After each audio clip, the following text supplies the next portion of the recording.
Então, nessa ação penal 502, 365, 32, depoimento do senhor Pedro da Silva Correia de Oliveira Andrade Neto.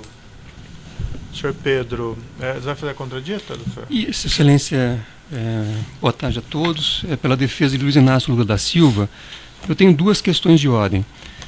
Primeira, a impossibilidade de ser coletado o depoimento hoje do senhor Pedro Correia, porque não consta nos autos o acordo de colaboração que ele firmou com a Procuradoria-Geral da República.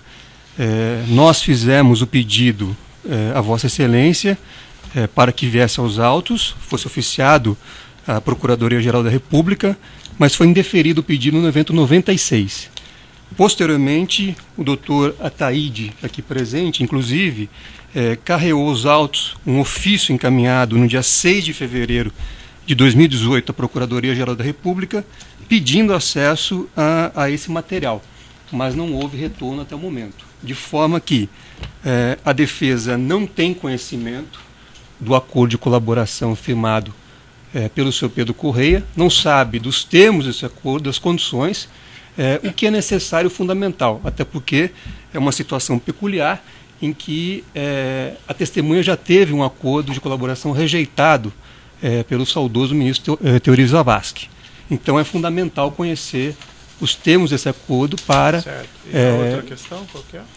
A segunda questão seria, na verdade, não só a contradita, mas a impossibilidade do senhor Pedro Correia ser ouvido como testemunha diante da situação peculiar.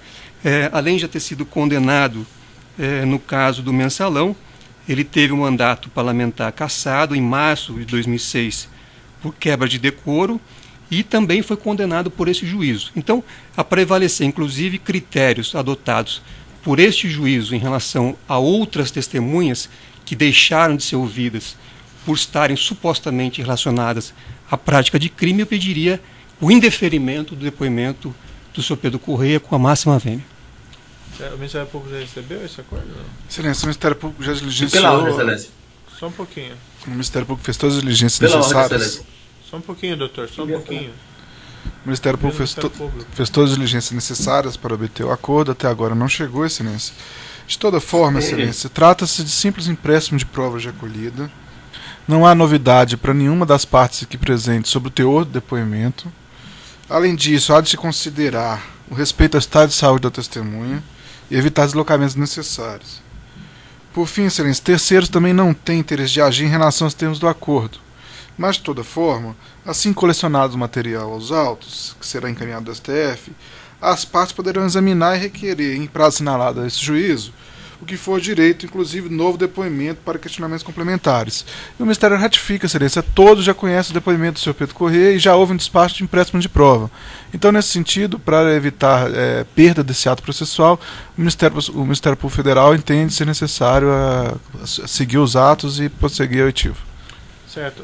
Doutor, alguma questão? Do advogado aí, do senhor Pedro? É o seguinte, porque foi pela defesa do réu aí, do Luiz Inácio,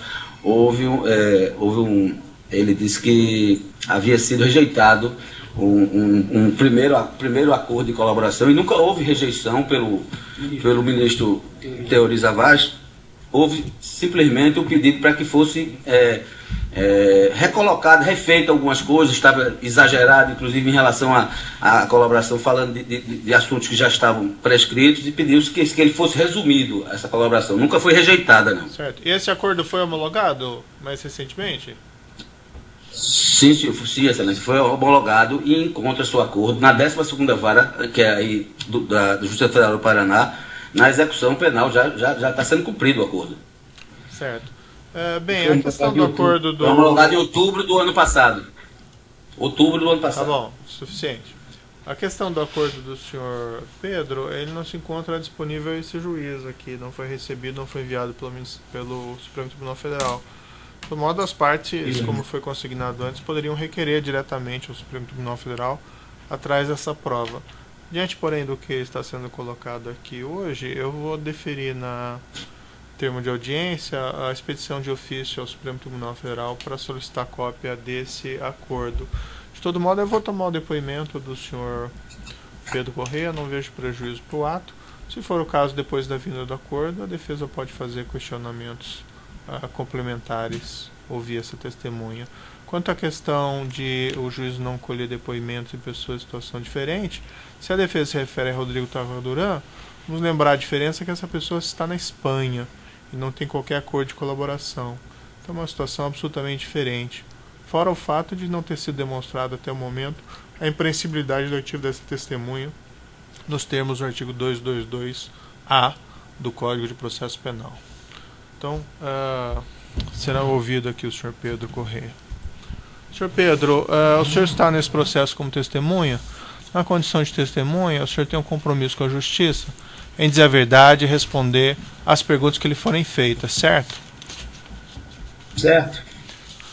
Tanto na condição de testemunha, senhor Pedro, como também na condição de colaborador, foi mencionado pelo seu defensor que o senhor tem esse acordo homologado, eu não tive acesso ainda a ele, mas tanto na condição de testemunha como de colaborador, o senhor tem esse compromisso. Se o senhor faltar com a verdade, o senhor responde criminalmente por falso testemunho.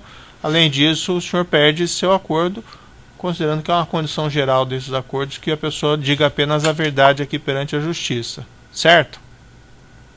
Certo. Senhor Pedro, restou decidido pelo juízo que os depoimentos que o senhor prestou anteriormente em ações penais conexas, e aqui eu me refiro a 2 ações penais conexas que o senhor prestou depoimento e que tinham entre os acusados o senhor ex-presidente Luiz Inácio Lula da Silva, o juízo decidiu que esses depoimentos seriam aproveitados.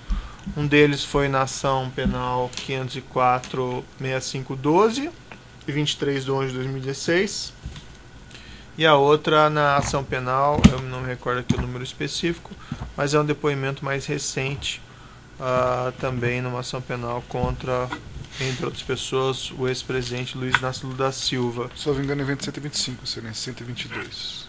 Certo, os depoimentos estão juntados aos autos, né? Mas em relação a esses depoimentos que o senhor prestou, senhor Pedro, nessas 2 ações penais que envolviam também o senhor ex-presidente, o senhor confirma aquilo que o senhor disse naquelas ocasiões, ou o senhor teria alguma coisa a retificar, algo que o senhor possa ter eventualmente naquela oportunidade se enganado ou faltado com a verdade? Eu confirmo tudo aquilo que eu disse e não tenho nada a retificar. Então eu passo ao Ministério Público para perguntas complementares, lembrando que nós estamos aproveitando, tá? Você está gravando a imagem? Tá. Não, deixa agora para certo. Boa tarde a todos, boa tarde, senhor Pedro Correia. Diante da retificação efetuada em relação aos 2 depoimentos já prestados, o Ministério Público Federal não tem mais perguntas a realizar, excelência.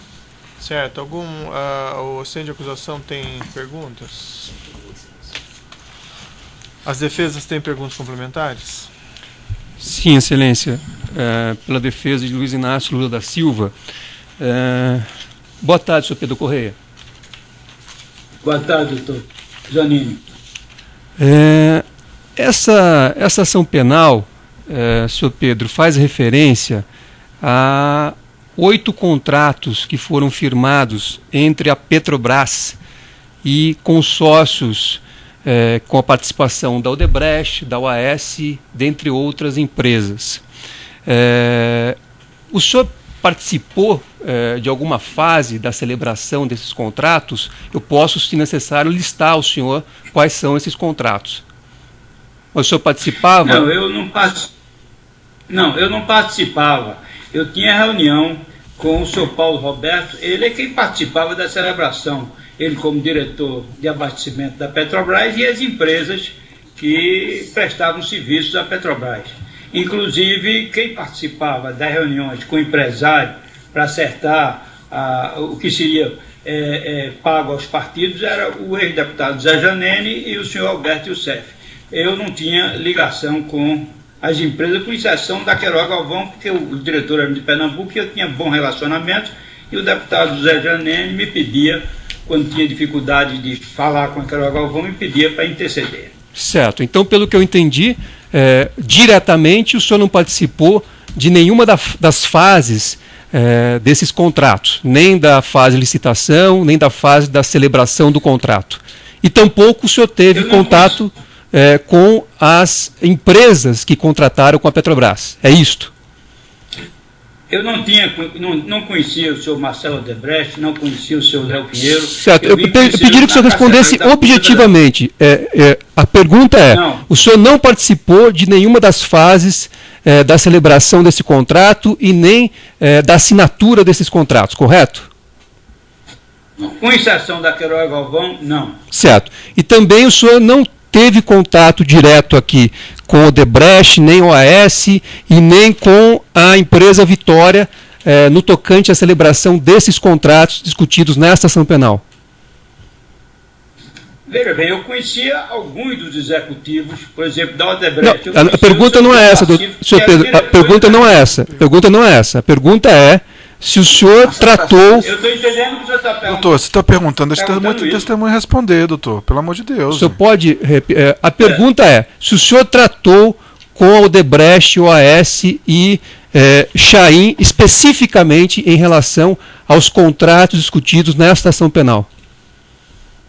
Com essas empresas, não. Com exceção da Queiroga Galvão, eu não tratei com nenhuma outra empresa sobre os contratos da Petrobras. Certo.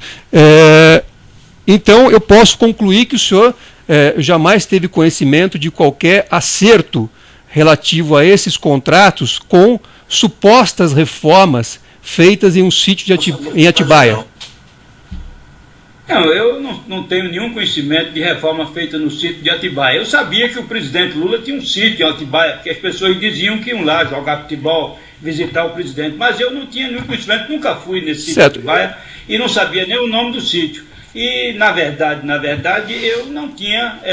eu sabia que os contratos tinham propina porque nós recebíamos propina da diretoria de abastecimento. Mas não é essa pergunta que eu estou fazendo. Só deixa a testemunha responder. Sim, eu não estive no sítio Atibaia, eu não sabia que o sítio Atibaia, eu conheço o fato de uma maneira geral. Conheço o fato de que o presidente tinha um sítio no interior de São Paulo, não sabia em que município era, mas que tinha um sítio que recebia os amigos no fim de semana para jogar futebol, essas coisas. Pronto, não sei mais nada além disso. Certo, o senhor só sabia que. O senhor só ouviu falar só que o ex-presidente tinha um sítio, é só isso? É verdade. Certo, tá certo. Só isso. Tá certo. Eram essas as perguntas, excelência. Sem mais perguntas. Outros defensores sem indagações? O juiz não tem questões a serem colocadas, os depoimentos foram aproveitados. Então eu vou declarar encerrado o depoimento do senhor Pedro Correia. Pode interromper a gravação.